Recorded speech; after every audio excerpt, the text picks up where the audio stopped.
we go. Pride and Prejudice by Jane Austen. Shh. Time for bed.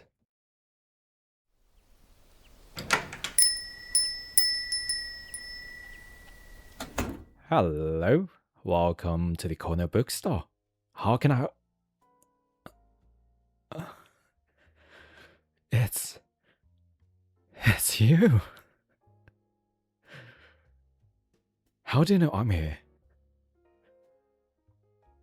You don't?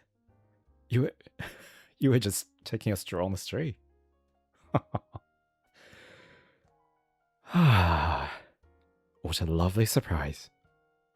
It's been a long time since our last meetup, when I told you the old bookstore was closing. I cannot believe you find me. It's so lovely to see you again. Huh? What is this new place? Well, long story short, I found this new location and bought it, making it a mix of a lovely cafe and a bookstore. But the name is still The Corner. Do you like it? Yeah, me too. I love it. That's why I keep those old bookshelves. Even though nowadays not so many people read paper books anymore. I just love what I do. And I hope I can bring love and comfort to others with it. Well, anyway, enough about me. How have you been? Tell me about it. Yeah. Oh, lovely. I'm glad you share with me. It is always good to hear from you. Alright, like the old times, take a sit and there's the couch you used to nap on. I keep it. Yeah, for some reason, yeah. Nice surprise, huh? Well, let me pour a glass of water for you first.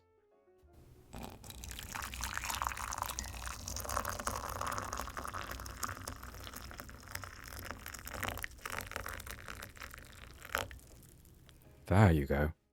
Take a sip. I put some mint and lemon in it. Okay. Would you like to hear a bedtime story as usual? Of course. I'll always read for you. Just name a book. We're going classic this time, huh? Pride and Prejudice. I love the book. Let me go find it on the shelf.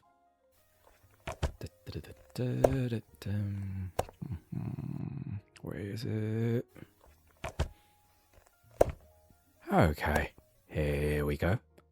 Pride and Prejudice by Jane Austen. Are you ready? Feeling cozy and safe? Great. Then close your eyes and relax. Here we begin. Chapter 1. It is a truth universally acknowledged that a single man in possession of a good fortune must be in want of a wife. However, little known the feelings or views of such a man may be on his first entering a neighborhood.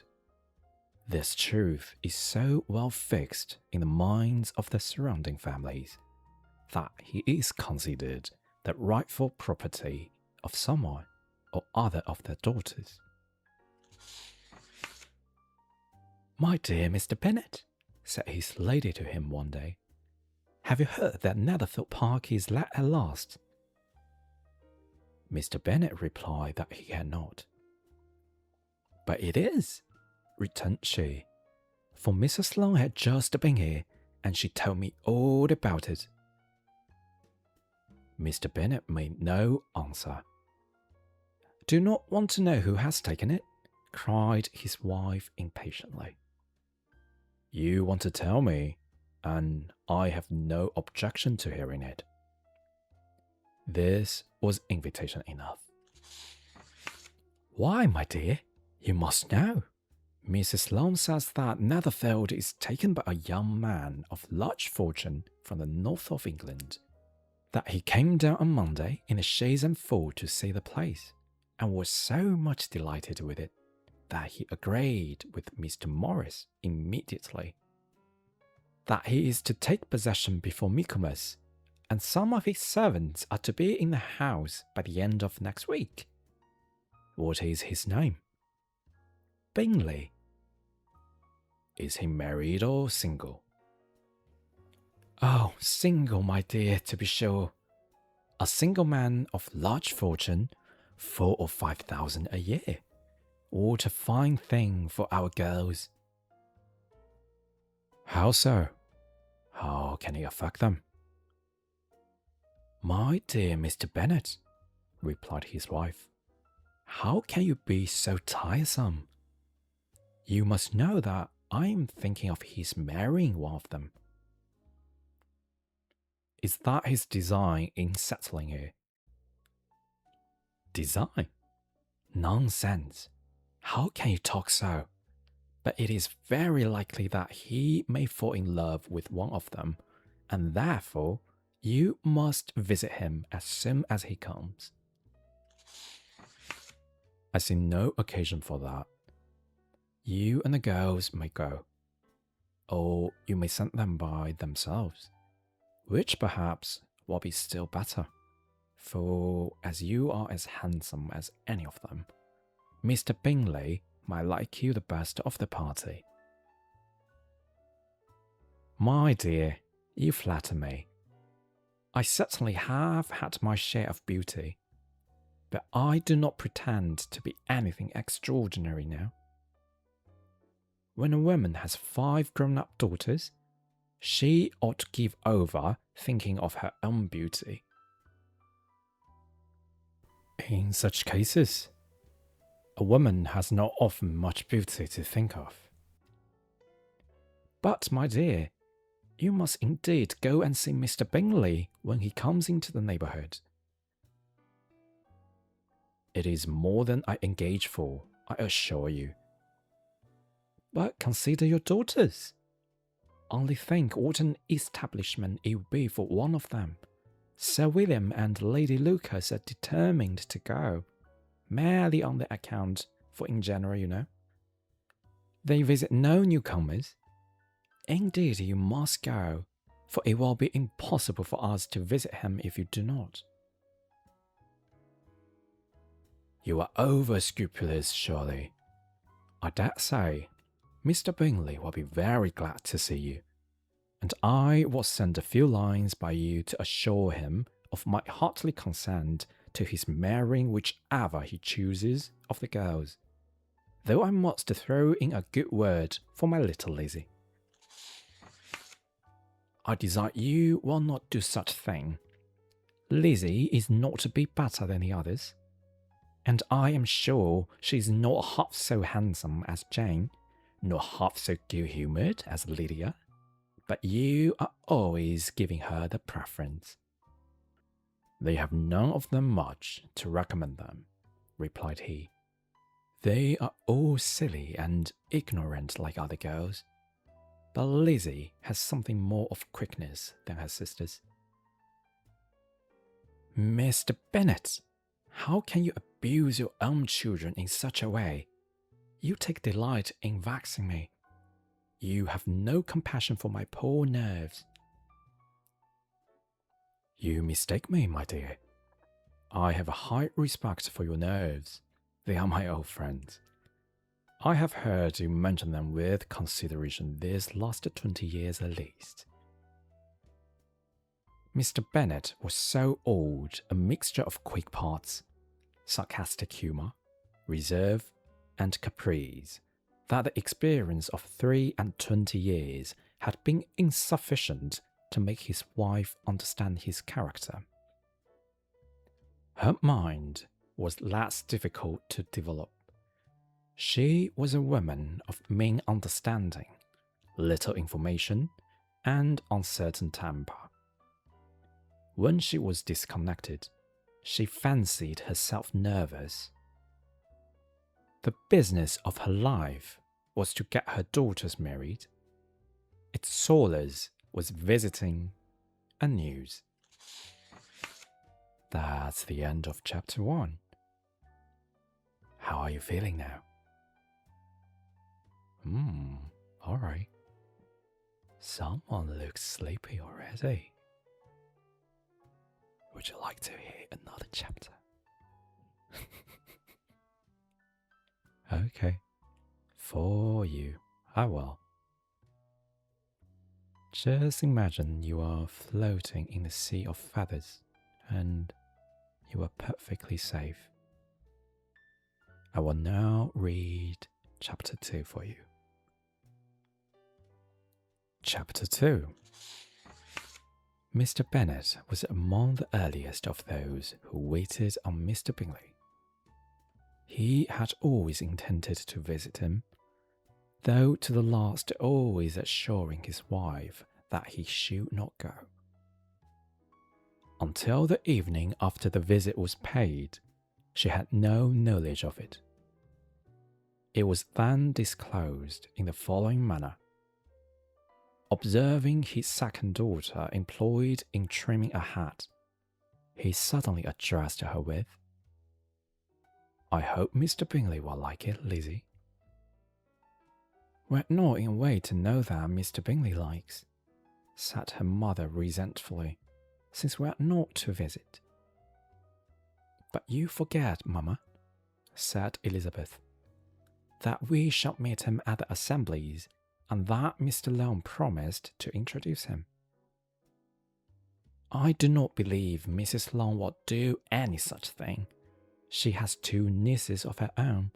She is a selfish, hypocritical woman, and I have no opinion of her." "No more have I," said Mr. Bennet, "and I am glad to find that you do not depend on her serving you." Mrs. Bennet deigned not to make any reply, but, unable to contain herself, began scolding one of her daughters. "Don't keep coughing so, Kitty, for heaven's sake. Have a little compassion on my nerves.